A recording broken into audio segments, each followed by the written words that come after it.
But just like they misjudged with me, they never considered the strength of the human spirit. They never considered what would happen when people cared about each other, when love entered the equation. And that has caused people to stand, and a lot more people are awake and aware, and it's making a profound difference. It's certainly the cause, ultimately, of my recovery. But they weren't aware of any of those aspects back then. All they knew was exact scientific formula for exactly how to control someone and what happens to the brain when a person is severely traumatized. They knew that if a person didn't have any continuity of thought or any awareness of time, that they would have extreme physical endurance. Because when a person does something real exhausting and real extensive for a while, completely forgets about it, the brain doesn't signal the body to be tired, and it's as fresh as it was before it had gone through all the strenuous activity leading up to it. This became a very strong interest for the government in creating what we now know as special forces, or the military special forces that have seemingly superhuman strength and superhuman endurance, superhuman vision, and an ability to carry on and carry out orders that are extraordinary. This was also an opportunity for the government to store secrets within a mind of someone like that, while at the same time having a photographic memory to know exactly how to carry out the various orders. When they began meddling in the subconscious mind, our subconscious mind is the part that controls our breathing, it controls our blood flow, it controls numerous body functions. And because of that, a person could actually take a bullet and not bleed, not recognize or acknowledge the pain, have it compartmentalized and go on as though nothing had happened. And by not acknowledging it, the pain doesn't slow them down, the endurance continues, the bleeding is stopped, and they're able to continue to do whatever it is they're programmed to carry out. This is pertinent information about what our brains are capable of doing.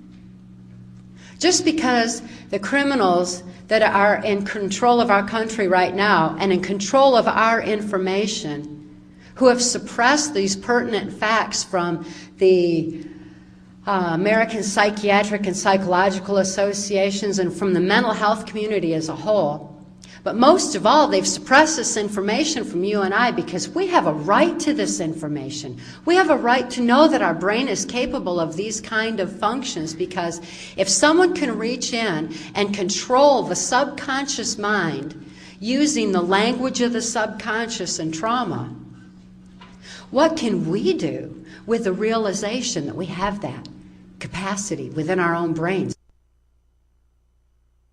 And have it spirit-driven and driven by our own choices, driven by love, driven by compassion.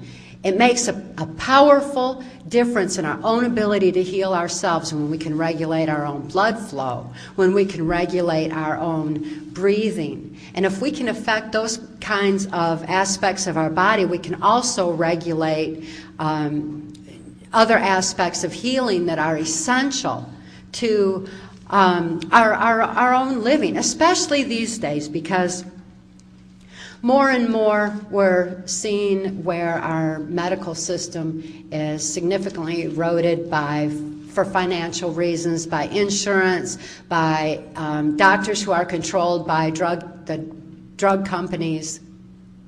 And also because we're so financially devastated, it's very difficult to be able to just simply afford medical treatment. So to know that we have these capacities in our brain is essential today, now more than ever.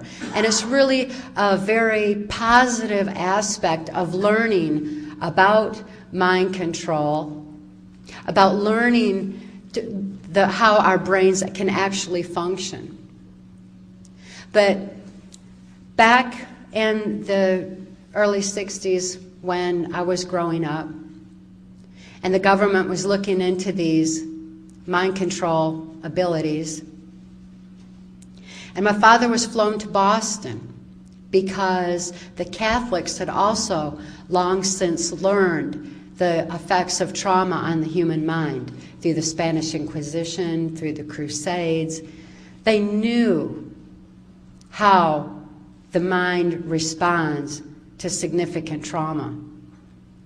Combining the Hitler-Himmler research with what the Catholics had learned and taking it into a new level through the CIA and through the technological advancements that were beginning to come forth in society. We had television then, which was having a strong impact on people and gave them an ability to implement mass mind control far stronger than Adolf Hitler ever could do.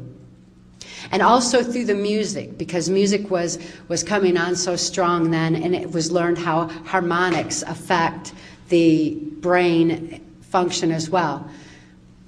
It's like when you hear a specific song, and you can remember something that had happened the first time you ever heard that song. I've heard people say that quite often. Well, I remember what happened.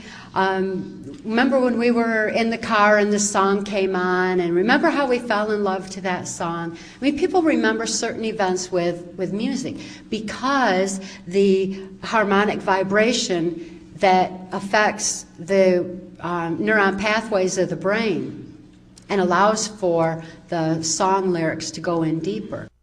So harmonics were coming on real strong as well. My father's role, since he was only he only had a 6th grade education, and he earned his living as a worm digger up to that point, and was supplementing the family income with child pornography. He wasn't extremely bright, and yet he had enough intelligence to be able to understand what they were telling him about the way the subconscious mind responds and reacts. Plus, all he had to do was carry out specific orders to make sure that I was in certain places at certain times according to the government specifications. The local politician that had approached my father on selling me into MK Ultra Mind Control was Gerald Ford. This is the same Gerald Ford who went on to become the unelected President of the United States. Gerald Ford's political career escalated significantly, and since I was in MK Ultra Mind Control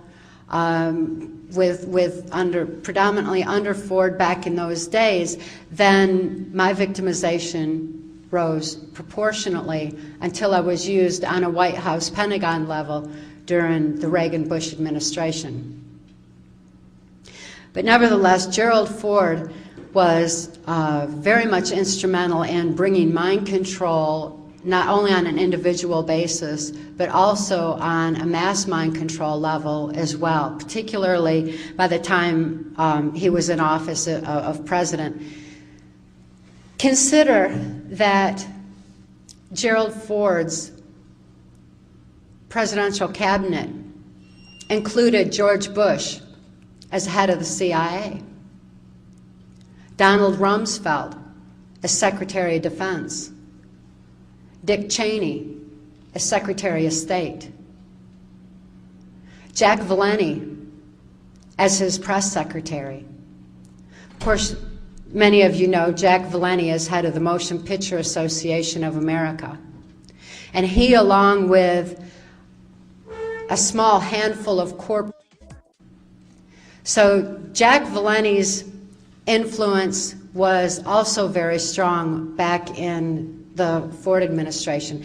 I name these names so that you can understand who these people are, because they're the same ones over and over and over again. And people have forgotten to connect the dots to realize who these people are. When we get new people in office, consider, where did they come from? Who are they? What did they do?